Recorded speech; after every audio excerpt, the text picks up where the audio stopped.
Assalamualaikum warahmatullahi wabarakatuh. Kami dari kelompok 6 akan menyampaikan materi mengenai nilai-nilai keteladanan dari para tokoh intelektual muslim dalam rangka mengisi kemerdekaan. Ada 3 tokoh besar yang akan kita bahas, yaitu Buya Hamka, Gus Dur, dan B.J. Habibie. Tokoh pertama adalah Buya Hamka. Beliau adalah seorang sosok modernis yang memiliki pemikiran terbuka namun tetap teguh pada akidah. Ada beberapa hal penting yang bisa kita teladani dari beliau. Pertama, sikap terbuka terhadap ilmu. Buya Hamka menganggap ilmu pengetahuan itu netral. Beliau tidak anti barat, bahkan menggunakan teori sains dan psikologi untuk memperkuat argumen keimanan dalam karya-karyanya.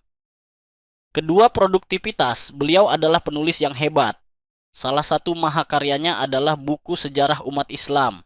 Ketiga, prinsip hidup. Hamka mengajarkan kita untuk tidak merendahkan pekerjaan apapun selama dilakukan dengan perangai yang baik. Beliau pernah berpesan, "Kalau hidup sekadar hidup, babi di hutan juga hidup." Artinya, kita harus punya tujuan dan nilai lebih sebagai manusia. Dan yang terakhir, karakter sosial. Kita bisa meneladani sikap beliau yang pemaaf, tidak pendendam, ikhlas, dan selalu berprasangka baik, husnuzan. Selanjutnya adalah Gus Dur, yang kita kenal sebagai Bapak Pluralisme. Beliau adalah tokoh yang sangat menjunjung tinggi keberagaman di Indonesia. Nilai-nilai utama Gus Dur terangkum dalam 9 nilai. Di antaranya, yang pertama, ketauhidan dan kemanusiaan. Bagi Gus Dur, memuliakan manusia berarti memuliakan penciptanya. Beliau membela kemanusiaan tanpa syarat. Yang kedua, keadilan dan kesetaraan. Beliau tidak membeda-bedakan latar belakang etnis atau agama. Salah satu bukti nyatanya adalah pencabutan larangan perayaan Imlek di muka umum. Yang ketiga, pembebasan dan kesederhanaan. Gus Dur hidup dengan sangat sederhana dan selalu berusaha membebaskan masyarakat dari belenggu diskriminasi. Dan yang terakhir, kearifan tradisi. Meskipun pemikirannya progresif, beliau tetap berpijak pada nilai-nilai lokal, Pancasila, dan UUD 1945.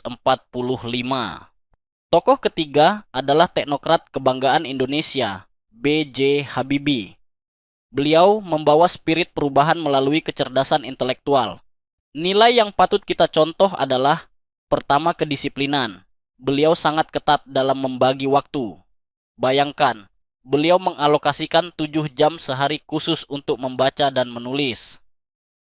Kedua, rasa ingin tahu yang tinggi. Panca indera beliau selalu aktif menganalisis hal di sekelilingnya. Inilah rahasia kejeniusan beliau. Ketiga, pengabdian pada negara. Meski memiliki karier cemerlang di Jerman, beliau memilih pulang ke tanah air saat negara memanggil. Ini adalah bentuk cinta tanah air yang luar biasa. Dan terakhir, keseimbangan hidup. Beliau membuktikan bahwa kesuksesan karier harus seimbang dengan kasih sayang kepada keluarga. Kisah cintanya dengan Ibu Ainun menjadi inspirasi bagi kita semua. Sebagai kesimpulan, ketiga tokoh ini mengajarkan kita bahwa menjadi intelektual muslim tidak hanya soal kecerdasan otak, tapi juga tentang integritas, keberanian membela kebenaran, dan pengabdian kepada bangsa. Mungkin cukup sekian presentasi dari kelompok kami. Terima kasih. Wassalamualaikum warahmatullahi wabarakatuh.